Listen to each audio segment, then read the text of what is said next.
Hey, my name's Ethan. I'm 28 and I work as an interior designer at a mid-sized firm in Portland. It's not the most glamorous job, mostly drafting layouts for office spaces and the occasional residential project, but it pays the bills and lets me indulge in my love for sketching quiet, functional rooms that feel like sanctuaries. I live in a small one-bedroom apartment downtown, the kind with creaky hardwood floors and a view of the Willamette River if you squint hard enough through the rain-streaked windows. My life's pretty straightforward. Coffee in the morning, deadlines during the day, and evenings spent doodling or hitting the gym to clear my head. I'm not great at big social scenes. Never have been. Crowds make me feel like I'm on display, and small talk drains me faster than a bad battery. That's why this conference at Mount Hood felt like a marathon I hadn't trained for. It was a 3-day event on urban development and architecture, packed with panels, networking mixers, and endless glasses of cheap wine. I'd been sent by my boss to represent the firm, rubbing elbows with architects, planners, and academics who all seemed to know each other from some invisible club I wasn't part of. By the end of the second day, my head was throbbing from the fluorescent lights and the constant buzz of conversations. "Great presentation," someone would say, clapping me on the back like we'd been buddies for years. I'd smile and nod, but inside I was counting down to escape. All I wanted was a quiet spot to unwind. No people, no pretense. The resort had a spa with a sauna, and that sounded perfect. Steam, heat, and silence to melt away the tension knotted in my shoulders. I changed into a towel in the locker room, grabbed a bottle of water, and headed down the dimly lit hallway. The air already smelled like cedar and eucalyptus, promising relief. I pushed open the heavy wooden door to the sauna, expecting emptiness at this late hour. The room was small, maybe 10 by 10, with tiered stone benches and a heater humming in the corner. Steam billowed softly, making everything hazy under the low amber lights. I stepped in, letting the door click shut behind me, and that's when my world froze. There, on the far bench, sat Sophia. Sophia Ellis, the renowned professor of urban planning from the university, guest speaker at the conference. She was in her early 40s, maybe 43 if I'd guessed right from the bio in the program, and she carried herself with this effortless authority that made rooms fall silent when she spoke. I'd crossed paths with her a few times before, once at a workshop 3 months ago where we debated sustainable materials in a group session. Her points were sharp, backed by years of research, and she dismantled my naive suggestion about recycled wood without breaking a sweat. But she'd done it kindly, with a nod that said she respected the effort. I'd admired her from afar ever since. Her poise, her intelligence, the way she commanded respect without demanding it. She was older than me by a good 15 years, married to her career from what I'd heard, and always dressed in tailored blazers that screamed professionalism. Untouchable, really. I'd never imagined seeing her like this. She was wrapped in a white towel tucked neatly around her chest, her skin flushed pink from the heat. Her dark brown hair, usually pinned up in a neat bun, hung loose and damp over her shoulders, clinging in places to her collarbone. Droplets of sweat traced lazy paths down her arms, and her eyes were closed, head tilted back against the wall as if she were lost in thought. The steam softened everything, but there was no mistaking her.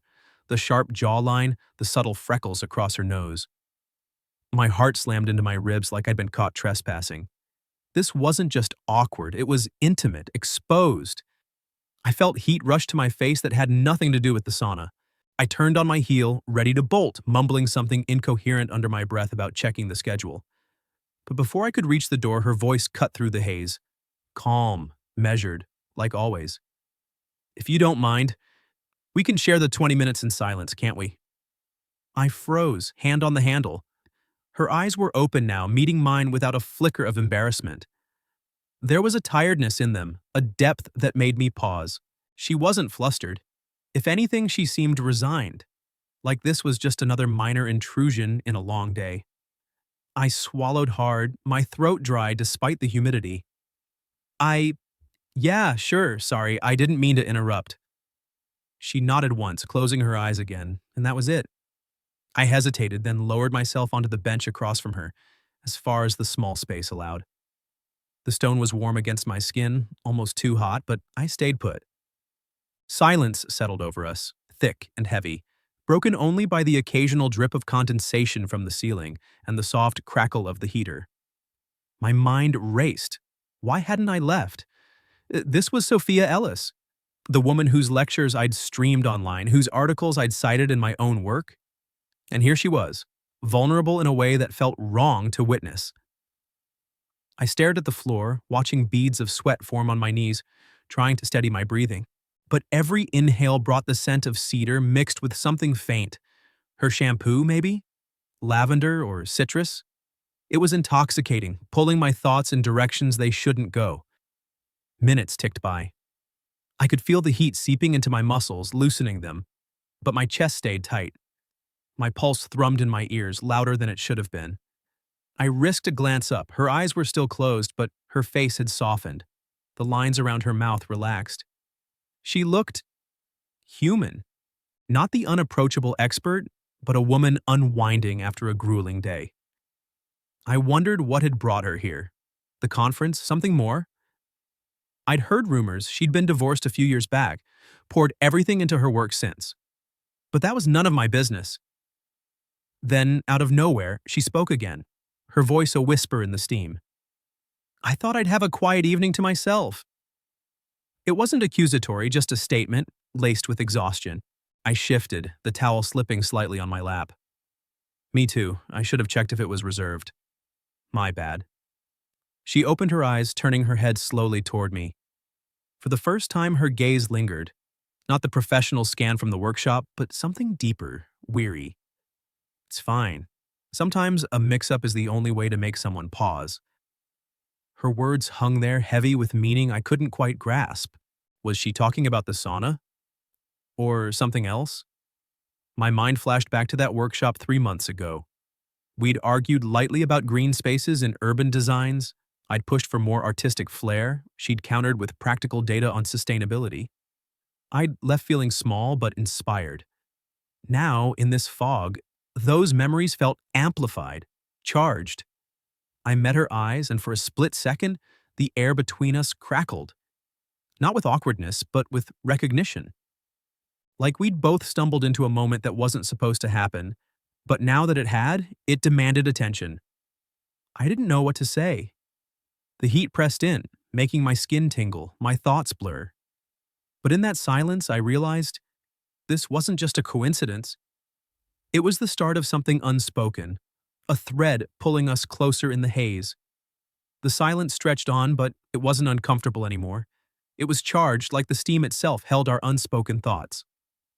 I wiped a bead of sweat from my neck, feeling it trace a cool path down my spine despite the heat. Sophia's words echoed in my head. A mix-up forcing someone to pause. What did she mean? Was it about the sauna or something deeper? I glanced at her again, her profile softened by the haze, and before I could stop myself, the question slipped out, quiet but genuine. Are you okay? She shifted slightly on the bench, her towel rustling against the stone. For a moment, she didn't respond, just stared at the opposite wall as if weighing whether to let the mask slip further. Then she nodded, but it was half-hearted, followed by a small shake of her head. A faint smile tugged at her lips, one without any real joy, more like a reflex to cover the cracks. I just defended a project I've poured 3 years into, she murmured, her voice barely rising above the heater's hum. Thought tonight would be the first real break. But then, a phone call. From an ex. She didn't elaborate, no names, no details about what was said. But the way her shoulders tensed, the subtle flicker in her eyes told me enough. It was an old wound reopening, the kind that bleeds slowly. I didn't push. I'd learned the hard way that prying rarely helps. Instead, I let the words hang, absorbing them. People think men don't get hurt by words, I said softly, staring at my hands. But one comment about not being enough, it sticks around, doesn't it? Sophia turned her head toward me then, really looking, not glancing but searching. Her eyes, usually so sharp and analytical in those conference rooms, held a vulnerability I'd never seen. It was like we'd both been cracked open by the heat, revealing the parts we kept hidden. You felt that too? She asked, her tone curious, almost relieved. I nodded, the steam making my throat tight. Yeah, more than I'd like to admit. I paused, wondering how much to share. This wasn't a therapy session, she was still Sophia Ellis, the professor whose work I'd admired from a distance. But something about the fog, the isolation, made it feel safe. I had a relationship a couple years back. She was ambitious, like you, always pushing forward. I tried to keep up, but I guess I wasn't mature enough. She said I was holding her back. It wasn't dramatic, no big fight. Just those words, and it was over. Left me questioning if I'd ever be enough for anyone. The air between us thickened, not with awkwardness, but with understanding. Sophia's expression softened further, the lines around her eyes crinkling not in judgment, but in empathy. She let out a slow breath like she'd been holding it in. "It's funny how we carry those echoes," she said. "My ex, he was good at making me feel like my career was the problem. Too driven, he'd say. Not enough time for us." But really, it was him pulling away. The divorce was civil, but the doubts? They linger. We sat there, the heat wrapping around us like a blanket, amplifying every word. It was strange. Two people who'd only shared professional nods before, now bearing these quiet scars. I realized we were mirrors in a way, both pushed aside by those we'd trusted, both hiding behind our work. Her strength, which I'd always envied, suddenly felt familiar, like armor I'd worn myself. "Have you ever loved someone?" she asked, breaking the quiet again. Her voice was steadier now, but still soft, as if testing the waters. I leaned back against the warm wall, feeling the steam seep into my pores. "Loved? Yeah, once, but it ended because I thought I wasn't ready. Too young, too focused on building my career. Looking back, maybe I was just scared of not measuring up. I didn't mention the age gaps in my past relationships. They were minor, nothing like this invisible chasm between us. But talking to her made me see it differently, not as a barrier, but as a bridge." Sophia didn't reply right away. Instead, she sighed, a sound that carried weight, like releasing something long pent up. It wasn't pity, it was solidarity. In that moment, with the world outside reduced to a distant hum, we were just two people who'd been hurt in similar ways. No titles, no hierarchies. The silence returned, but it was different now, comforting, shared. Neither of us moved to leave even as the recommended 20 minutes ticked past. The heat built, but so did this unspoken bond, forged in vulnerability. Eventually, the door's latch clicked from outside, signaling someone else approaching. Sophia straightened, wrapping her towel a bit tighter, and our eyes met one last time in the steam. "Thank you," she whispered, almost too quiet to hear. "For not running away," I nodded, standing as the door opened. "Anytime." We exchanged polite goodnights in the hallway like nothing had happened, her back to the composed professor, me to the unassuming designer. But as I walked back to my room, the cool night air hitting my flushed skin, I couldn't shake it. That conversation lingered, replaying in my mind. Sophia wasn't just the untouchable expert anymore, she was real, flawed, and somehow connected to me. Back in Portland the next week, life resumed its rhythm.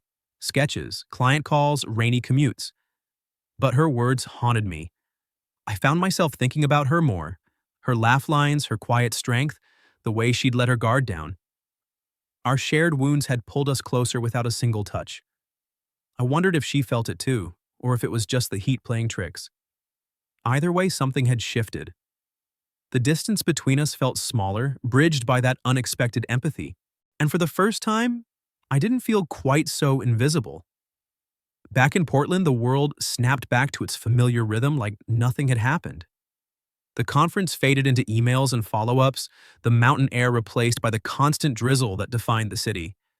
I threw myself into work, endless revisions on a downtown loft project, meetings with clients who nitpicked every shade of gray. Sophia returned to her role as the unapproachable professor. I'd see her name pop up in industry newsletters or hear colleagues mention her latest paper on sustainable urban spaces. But we didn't cross paths. No emails, no accidental run-ins at coffee shops. The sauna felt like a dream, one of those hazy memories that might have been amplified by exhaustion and heat. I told myself it was nothing more, a fleeting moment of vulnerability shared between two strangers in a fog. Yet, every time I sketched a quiet room in my notebook, her face would flicker in my mind. The damp hair, the weary eyes, the sigh that carried years of unspoken weight. A week later, our paths collided at a joint workshop between my firm and her university department. It was a small event focused on integrating green designs into commercial builds. I arrived early, laptop in hand, rehearsing my slides on adaptive reuse. The conference room was standard issue. Long table, projector humming, coffee urn in the corner. Sophia was already there, seated at the head, flipping through notes on her tablet. She looked every bit the professional, blazer sharp, hair pinned back, expression focused. Our eyes met as I walked in, but hers slid away without a spark of recognition, like I was just another attendee. No nod, no smile. Just a quick glance that said, business as usual. I froze for a split second, then chose a seat at the far end of the table, heart sinking. The workshop dragged on, presentations, Q&A, the usual back and forth. I contributed when called on, my voice steady, but inside questions swirled. Had I imagined the connection? Was that shared silence just politeness, nothing more? When it wrapped up, people milled around, chatting over stale pastries. I gathered my things slowly, half hoping she'd approach. She didn't. Instead, she packed her bag efficiently, exchanged pleasantries with the organizer, and headed for the door. As she passed, our eyes met again, briefly. She offered a polite nod, the kind you'd give a distant colleague, and was gone. The rest of the day blurred. Back at my desk, staring at blueprints, I replayed it all. The sauna's intimacy felt foolish now, like I'd read too much into a random encounter. Of course she'd act normal, I thought. She's Sophia Ellis, established, respected. I'm just some junior designer who stumbled in. Doubt crept in, twisting the memory. Maybe the heat had played tricks on us both. Maybe she'd regretted opening up even that little bit. The emptiness gnawed at me, not anger, but a quiet ache, like losing something before you fully had it. I started avoiding anything that might lead to her. I skipped an optional webinar she was hosting, claiming a deadline. When a colleague mentioned a joint project possibility, I volunteered for something else. It wasn't resentment, it was self-preservation. If that connection was one-sided, better to bury it under work and routine. Days turned into a week, the rain relentless outside my window, mirroring the fog in my head. I sketched more furiously at night, filling pages with abstract designs, curved lines like steam, shadows that hinted at hidden depths. But I couldn't shake the what-ifs. Then, on a dreary afternoon, as I was tweaking a floor plan amid the patter of rain on the roof, my inbox pinged. The subject line was simple. Notebook. From Sophia Ellis. Ethan, you might have left your sketchbook in the conference room last week. If you'd like, come by my office to pick it up. Or, if you prefer, just for a cup of tea like before would be fine too. I stared at the screen, the cursor blinking mockingly. My heart raced, the room suddenly too quiet. Like before. A subtle nod to the sauna, wrapped in casual words. She hadn't forgotten. She was reaching out, testing the waters. The avoidance, the distance. It wasn't dismissal. Maybe it was her own shield, just like mine. I sat there for what felt like hours, rain streaking the window, fingers hovering over the keyboard. Finally, I typed a reply. Short, simple, accepting the invitation. As I hit send, the knot in my chest loosened. This misunderstanding, small as it was, had been a barrier we'd both built. But now, with one email, it cracked. She was waiting too. And maybe, just maybe, that fog-bound connection was real after all. The quaint tea shop overlooked the Willamette River, its windows fogged slightly from the warmth inside, contrasting the chilly Portland drizzle outside. Jazz floated softly from hidden speakers, smooth saxophone notes weaving through the air like smoke. I spotted Sophia immediately, seated by the window in a soft gray cardigan that draped over her shoulders, her dark hair tied back loosely with a few strands escaping to frame her face. She looked different here, away from the conference rooms and lecture halls, relaxed, almost approachable, with a mug of herbal tea steaming in her hands.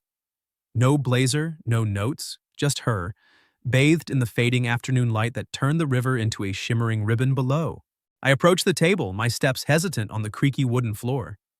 She looked up as I pulled out the chair opposite her, offering a small smile that didn't quite reach her eyes. "Ethan," she said, her voice warm but guarded. "Thanks for coming." "No problem," I replied, settling in. The server appeared and I ordered a black tea to match the mood. Simple, unadorned. We sat in silence for a minute, the clink of cups and low murmur of other patrons filling the space. It wasn't awkward exactly, it was expectant. Like we'd both been carrying the weight of that email and were waiting for the other to break first. Finally, Sophia set her mug down, her fingers tracing the rim. That day in the sauna, she began, her tone measured. You saw me in a moment I didn't want anyone to witness. Exposed in more ways than one. I shook my head, leaning forward slightly. No, that's not what I saw. My voice came out steadier than I felt. I saw someone who's been strong for years, pushing through projects, divorces, whatever life threw at you, and maybe, just for a second, letting the armor crack. You weren't weak, you were real. And honestly, it made me feel like I could be too. Her eyes met mine, searching, and for the first time since the conference, I saw that depth again. The one from the steam-filled room. A single tear welled up, tracing a slow path down her cheek before she brushed it away with the back of her hand. She didn't apologize for it, she just let it be. People say women my age shouldn't feel stirred by someone younger, she whispered, her voice cracking just a little. It's supposed to be inappropriate or fleeting, but talking to you that night, it made me feel lighter. Like I didn't have to hide the parts of me that are tired or broken. You've got this quiet way about you, Ethan. It sneaks up on a person. The words hit me like a warm current, pulling at something deep inside. I'd spent the week doubting, avoiding, convinced I'd overread the moment. But here she was, admitting it had mattered to her too. I reached into my bag, pulling out the worn sketchbook I'd carried everywhere since the conference. It was old, edges frayed from constant use, filled with half-formed ideas and quick doodles. I flipped to a fresh page. No, not fresh. I'd started this one the night after the sauna, unable to sleep. With a steady hand, I slid it across the table to her. She took it, her fingers brushing mine briefly, a touch that sent a spark up my arm. The sketch was simple. The tea shop we were in now, rendered in soft pencil lines. Two figures sat at this very table, a woman with loose hair and a gentle smile leaning forward. A younger man across from her, his posture open, eyes locked on hers. The background faded into abstract swirls like steam rising from invisible cups. It wasn't perfect. My lines were hurried, emotional. But it captured what I couldn't say. Us, in this moment, connected. Sophia stared at it for a long time, her breath catching. She traced the outline of the woman, herself, with a fingertip, not speaking. When she finally looked up, her eyes were glistening again, but there was a softness there, a quiet acceptance. She nodded slowly, as if giving permission to something we'd both been circling around. This is how you see us? She asked, her voice barely above a whisper. Yeah, I said, not as professor and designer, just two people who get it, who've been hurt in similar ways and found a way to pause together. We talked then, really talked, the words flowing easier now that the barrier had cracked. She opened up more about her ex, the way he'd chipped away at her confidence, making her feel like her ambition was a flaw. I threw myself into work after, she admitted, stirring her tea absent-mindedly. It was safer. No one expects you to be vulnerable in a lecture hall. I shared more too, my failed relationship, the lingering doubt that I was too young, too unpolished for something real. But being in that sauna with you, I said, it felt like the first time someone saw past that. Like I didn't have to prove anything. The sun dipped lower, casting golden hues across the table, but we didn't rush. The conversation meandered, from our shared love of quiet spaces to the scars that shaped us. There was no grand declaration, no sudden kiss, just a slow unraveling, an admission that the pull between us wasn't imagined. I'm not sure what this is, she said at one point, her hand inches from mine on the table, but it feels honest. I nodded, my heart steady for the first time in days. Me too. And maybe that's enough for now. As we parted outside, the rain had stopped, leaving the air fresh and clean. She squeezed my hand briefly, our first real touch since the nod in the hallway, and walked away with a glance back that promised more. I watched her go, the sketchbook tucked under my arm, feeling lighter. The misunderstanding, the avoidance, it had all led here, to this quiet threshold. We weren't rushing, we were acknowledging slowly that something real had begun. A year later, the public library in Portland had become our quiet sanctuary. The second floor study room, with its large glass windows letting in the afternoon sun, buzzed softly with the energy of our monthly workshop on community space design. It started small, just a handful of eager students and local enthusiasts, but word spread, and now it was a regular gathering. Sophia led the sessions, her voice steady and insightful as she guided discussions on everything from park layouts to inclusive architecture. I'd become her unofficial assistant, handling the logistics, setting up projectors, handing out handouts, and occasionally jumping in with sketches to illustrate a point. It wasn't a formal partnership, it just happened. We'd fallen into this rhythm naturally, our shared moments from that foggy sauna evolving into something steady, unspoken. We never made it public. No announcements, no labels. Portland's design community was small, and whispers could turn into judgments overnight. Sophia was still the respected professor, her divorce a quiet footnote in her bio, her life polished on the surface. I was still the mid-level designer, grinding through projects at the firm. But in that room, surrounded by blueprints and eager faces, people noticed. The way I'd arrive at 8 sharp with a steaming cup of hot cocoa, her favorite, no sugar, just a hint of cinnamon, and place it at her usual spot on the table. The way she'd glance up, her eyes softening for a split second before returning to her notes. Or how, during breaks, our conversations lingered a beat longer than necessary, our hands brushing as we passed markers or papers. One crisp fall afternoon, the group was wrapping up a debate on adaptive urban green spaces. The sun slanted through the windows, painting golden patches on the worn wooden tables. A young student, maybe 22, with a notebook full of frantic scribbles, raised her hand during the Q&A. "This might be off topic," she said, a bit shyly, "but you two work so well together. What's your dynamic? Like collaborators? Mentors?" The room went quiet, a few heads turning our way with curious smiles. I felt a flush creep up my neck, but it wasn't embarrassment. It was that familiar pull, the one that started in the steam. Sophia was at the front, organizing her slides, her back to the group. I caught her slight pause, her fingers hovering over a stack of papers. I cleared my throat, leaning against the table with a casual smile. "Sophia's the one who saw me when I thought I was invisible," I said, keeping my tone light but honest. "Back when I was just another face in a workshop, doubting my ideas. And me? I'm just the guy who's always there, if she ever feels that chill in the heat again." A few chuckles rippled through the room, the tension breaking like sunlight through clouds. The student nodded, satisfied, and the conversation shifted back to the topic. Sophia didn't turn around right away. She finished stacking her papers, her movements deliberate. But as the group dispersed, she walked over to her spot, her hand brushing the cocoa cup. Her fingers lingered on the lid, a subtle touch that said everything without words. She glanced at me then, her eyes, once so guarded, now sparkling with a quiet warmth. No grand gesture, no whispered confession. Just that look, affirming we were still here, still us.